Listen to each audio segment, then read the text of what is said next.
Hello everyone, welcome to Edutap और आज के सेशन में आप सभी का स्वागत है। जैसा कि आप सबको पता है यूपीएससी 2024 का प्री का एग्जाम अब होने वाला है। ऐसे में आप में से काफ़ी स्टूडेंट होंगे, काफ़ी एस्पिरेंट होंगे जो यूपीएससी 2025 टारगेट कर रहे हैं। आज का ये सेशन आप ही के लिए रहने वाला है। आज हम इसमें डिस्कस करने वाले हैं कि अगर आप यूपीएससी 2025 टारगेट करने जा रहे हैं और उसमें यूपीएससी सीसेट की प्रिपरेशन आप कैसे शुरुआत करें।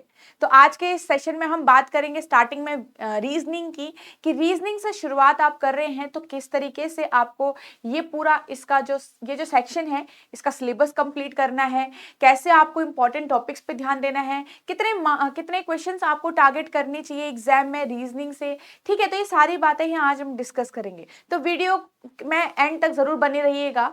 सेशन को स्टार्ट करते हैं कॉम्प्रिहेंसिव गाइड बुक के डिस्कशन के बारे में। तो ये कॉम्प्रिहेंसिव गाइड बुक आपके लिए एक इंफॉर्मेटिव बुक है जो एक वन स्टॉप इंफॉर्मेशन पूरा आपका गाइड है। किसके लिए? आपके यूपीएससी सीसेट के एग्जाम के लिए।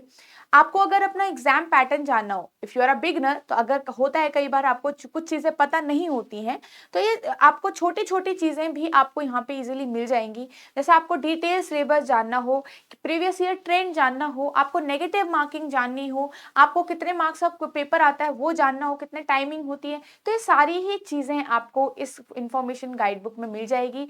और सबसे अच्छी बात, ये गाइड बुक एक ई बुक है, तो आप इसको सेव करके अपने पास रख सकते हैं। ये विदाउट एनी कॉस्ट आप डाउनलोड कर सकते हैं। अभी वीडियो के नीचे डिस्क्रिप्शन में जाइए, वहां पे लिंक मिलेगा आपको, वहां पे क्लिक करेंगे और डायरेक्ट आप इसको डाउनलोड कर सकते हैं। चलिए स्टार्ट करते हैं अब अपना सेशन। सबसे पहले तो जब आप एग्जाम की प्रिपरेशन करते हैं, क्या क्या आपके मन में क्वेश्चंस आते हैं। अगर हम बात करें यूपीएससी सीसेट की, जैसे कि आप जानते हैं डे बाय डे आपका जो पैटर्न है, आपके जो क्वेश्चंस का लेवल है वो डे बाय डे इंक्रीज हो रहा है, कॉम्प्लेक्सिटी बढ़ती जा रही है, राइट।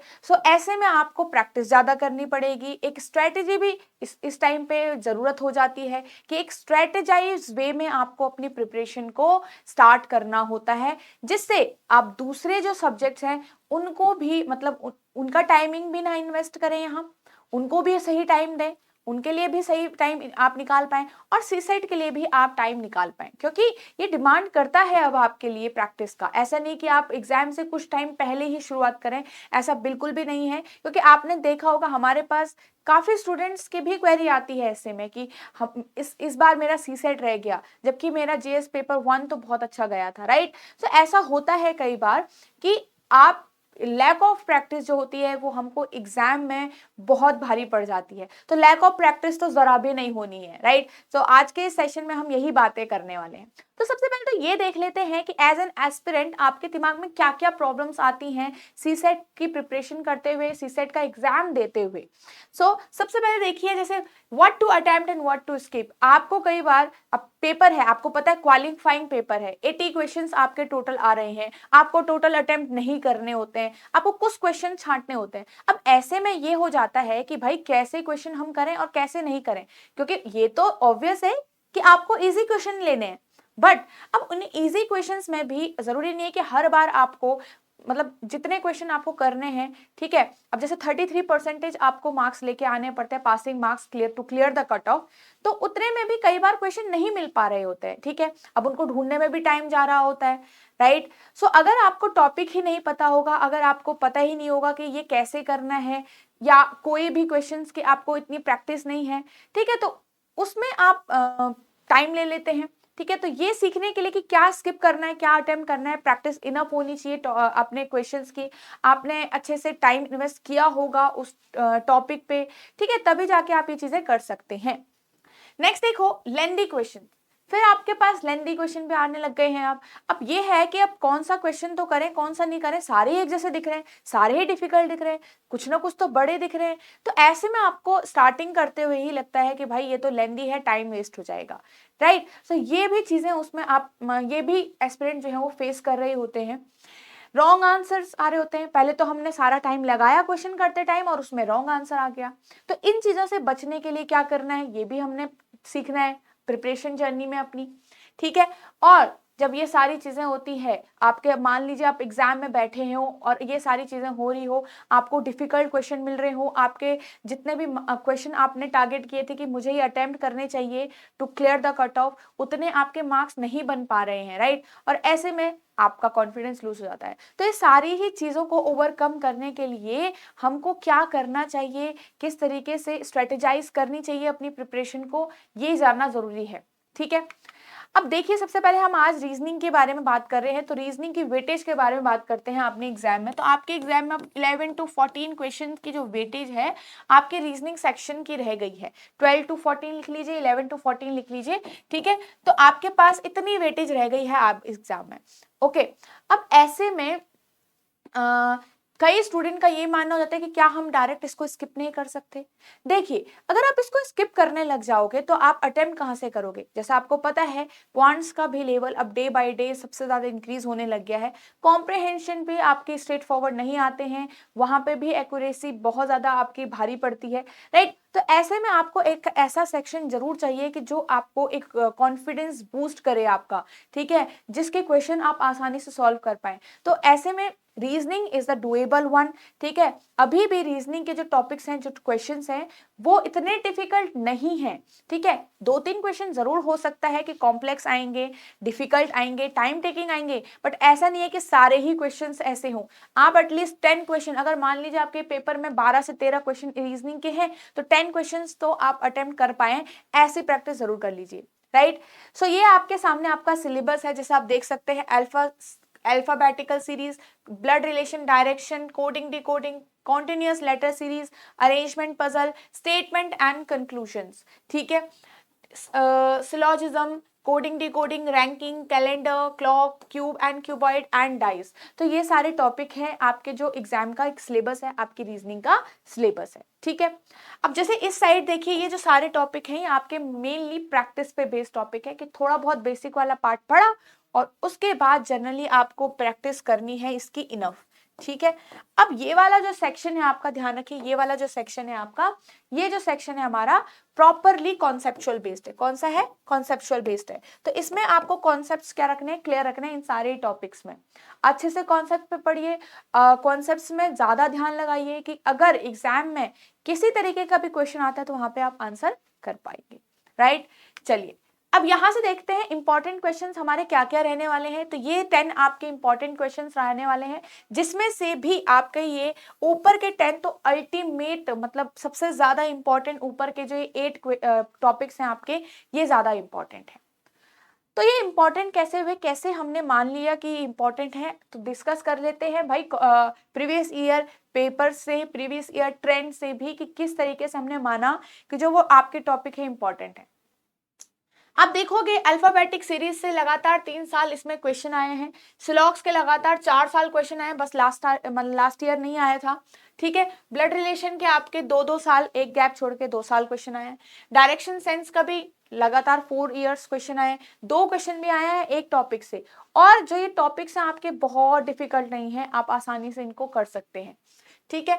फिर कोडिंग डिकोडिंग का एक एक क्वेश्चन आया है। रैंकिंग के आपके लगातार हर साल क्वेश्चंस आए हैं, और एक बार तो आपके 5 क्वेश्चंस भी आए हैं, ठीक है, और एक बार 3 क्वेश्चंस भी आया है, ठीक है। तो ये 3 क्वेश्चन लगा लो, एक ही सेट से होता है, ओके। कॉन्टिन्यूअस लेटर सीरीज के भी आपके यहाँ पे लगातार 4 साल आपके 2018 से लेकर 2021 तक आपके क्वेश्चंस आए हैं, ठीक है। कॉन्टिन्यूअस लेटर सीरीज, वो जो आपके वो जो फिल इन द ब्लैंक्स वाले होते हैं, कि जहां पे आपको सीरीज पूरी करनी होती है, एक तरीके से अल्फाबेट्स का ही पार्ट है वैसे, ठीक है। कैलेंडर के आपके, आप यहाँ देख सकते हैं लास्ट 5 इयर्स तक आपके क्वेश्चंस इसमें से भी आए हैं। Then clock, arrangement and puzzles, आपके एक बार 9 क्वेश्चंस भी यहाँ से आए हैं। क्यूब एंड क्यूबॉइड आपके 2 क्वेश्चंस लास्ट ईयर आए हैं। देन बाकी 3 इयर्स में क्वेश्चन नहीं आए हैं इसमें, ठीक है। डाइस का अभी लास्ट 2018 में क्वेश्चन देखने को मिला था।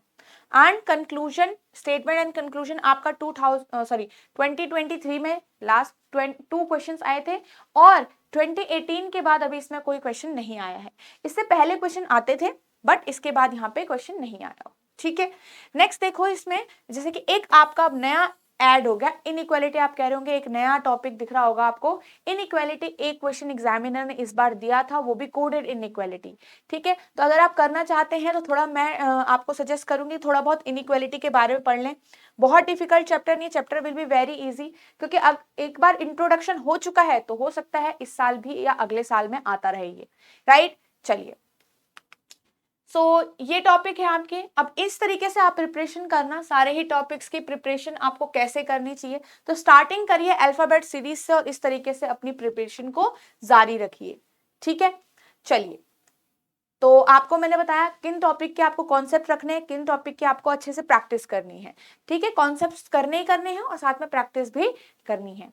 तो ये आपका पूरा शेड्यूल रहना चाहिए, आपका एक स्ट्रेटेजी रहनी चाहिए कि आपको किसी भी सेक्शन को तैयार करने के लिए क्या क्या स्टेप्स रखने चाहिए। सबसे पहले तो हर एक टॉपिक का कॉन्सेप्ट्स लर्न करिए आप। ठीक है, हर एक टॉपिक के कॉन्सेप्ट्स लर्न करिए, टॉपिक वाइज प्रैक्टिस करिए उस पर। ठीक है, चाहे कोई भी सेक्शन है आप उस पर टॉपिक वाइज प्रैक्टिस करिए after learning the concepts only. ठीक है, देन प्रैक्टिस करिए previous year question which is very important for you, right. Very very important, previous year questions की प्रैक्टिस करिए और आप देखेंगे कि जब आप ये दोनों चीजें फॉलो करते हैं प्रीवियस ईयर क्वेश्चन आपको इजीली आ जाते हैं। ठीक है, देन सेक्शनल मॉक टेस्ट दीजिए जो आपकी पूरी ओवरऑल रीजनिंग के सेक्शन को एक अच्छे से अटेम्प्ट करने के लिए, स्ट्रेटेजाइज करने के लिए हेल्प करेगा।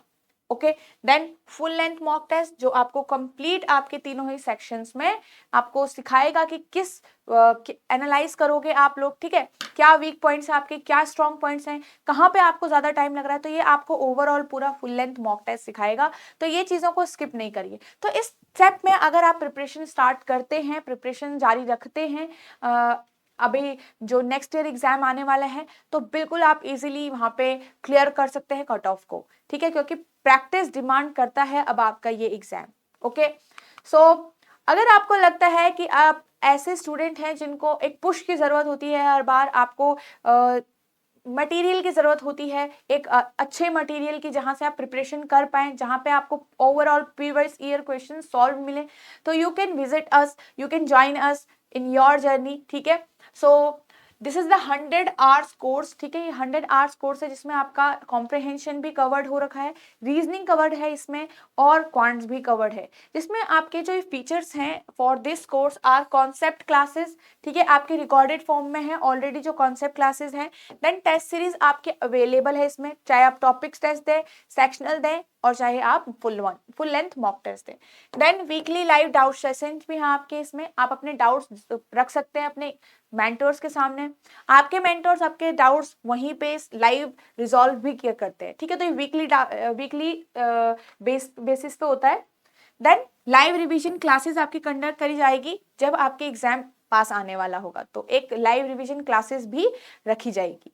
ठीक है, तो ये सारे ही फीचर्स है आपके इस कोर्स के अंदर। And if you want to know more details about this course, आपको लगता है कि एक बार इसमें देखना चाहिए, ठीक है, you can call us on this number. ये एक नंबर है जहां पे आप कॉल कर सकते हैं 9 to 6 PM।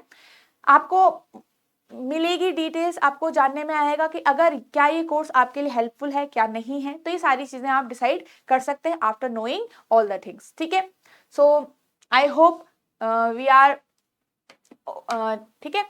चलो, आज का ये सेशन इतना ही रहने वाला है। आई होप आपको सारी चीजें समझ में आई होगी, सारा आपको स्ट्रेटेजी समझ में आई होगी, सारे सिलेबस समझ में आया होगा। ठीक है, किस किस टॉपिक की आपको स्टार्ट करनी चाहिए प्रिपरेशन, किस टॉपिक पे कैसे ध्यान देना है, ये सारी चीजें समझ में आई होगी। चलिए, thanks for watching the video.